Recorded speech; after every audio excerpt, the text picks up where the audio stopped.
chapitre 12 de la loi de Dieu. Nous enseignons que Dieu, par sa loi, nous fait connaître sa volonté, ce qu'il veut que nous fassions ou non, ce qui est bon et juste, ainsi que ce qui est mauvais et injuste. Nous confessons par conséquent que la loi est bonne et sainte. Elle a été écrite du doigt de Dieu, soit dans le cœur des hommes, appelée ainsi loi naturelle, soit sur les 2 tables de Moïse et expliquée plus amplement dans les livres de celui-ci. Pour plus de clarté, nous distinguons entre, premièrement, loi morale, contenue dans le Décalogue ou les 2 tables de la loi, et expliquée dans les livres de Moïse, deuxièmement, loi cérémonielle, réglant les cérémonies et le culte de Dieu, et troisièmement, loi judiciaire, traitant des affaires politiques et domestiques. Nous croyons que cette loi communique parfaitement la volonté de Dieu, ainsi que tous les préceptes nécessaires pour tous les domaines de la vie. S'il en était autrement, le Seigneur n'aurait pas défendu d'y rien ajouter ou d'en rien retrancher, et il n'aurait pas ordonné de la suivre exactement sans s'en détourner ni à droite ni à gauche. Nous enseignons que cette loi n'a pas été donnée aux hommes pour que nous soyons justifiés en l'observant, mais afin que, par ses enseignements, nous reconnaissions notre faiblesse, nos péchés et notre condamnation, et que, désespérant de nos propres forces, nous nous tournions vers le Christ par la foi. L'apôtre affirme en effet que la loi produit la colère, c'est par la loi que vient la connaissance du péché. S'il avait été donné une loi qui puisse procurer la vie, la justice viendrait réellement par la loi. Mais l'Écriture, c'est-à-dire la loi, a tout enfermé sous le péché, afin que la promesse soit donnée par la foi en Jésus-Christ à ceux qui croient.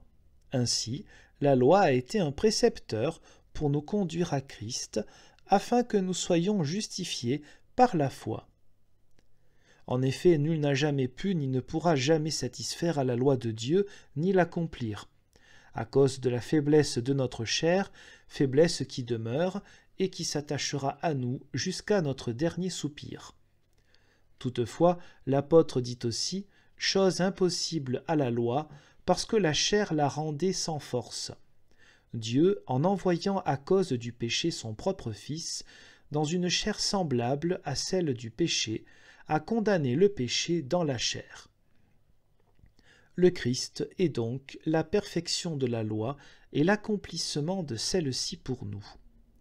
Et puisqu'il nous a rachetés de la malédiction de la loi, étant devenu malédiction pour nous, il nous communique, par la foi, son accomplissement de la loi, ainsi que sa justice et son obéissance, qui nous sont imputés.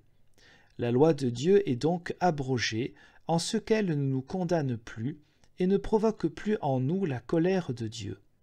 En effet, nous sommes sous la grâce et non plus sous la loi. De plus, le Christ a accompli toutes les préfigurations de la loi. Ainsi, les ombres ont cessé lorsque la réalité est venue, en sorte que nous avons maintenant en Christ la vérité et toute plénitude. Cependant, nous ne méprisons ni ne rejetons la loi, car nous nous souvenons de la parole du Seigneur, disant « Ne pensez pas que je sois venu abolir la loi et les prophètes, je suis venu non pour abolir, mais pour accomplir. » Nous savons que la loi nous livre les définitions d'une conduite intègre et d'un comportement répréhensible. Nous savons également que la loi de l'Écriture, si elle est expliquée par l'Évangile, est utile à l'Église et que sa lecture ne doit donc pas en être bannie. Et bien que le visage de Moïse ait été couvert d'un voile, néanmoins l'apôtre affirme que ce voile a été ôté et aboli par le Christ. Aussi condamnons-nous tout ce que les hérétiques, anciens et nouveaux, ont enseigné contre la loi de Dieu.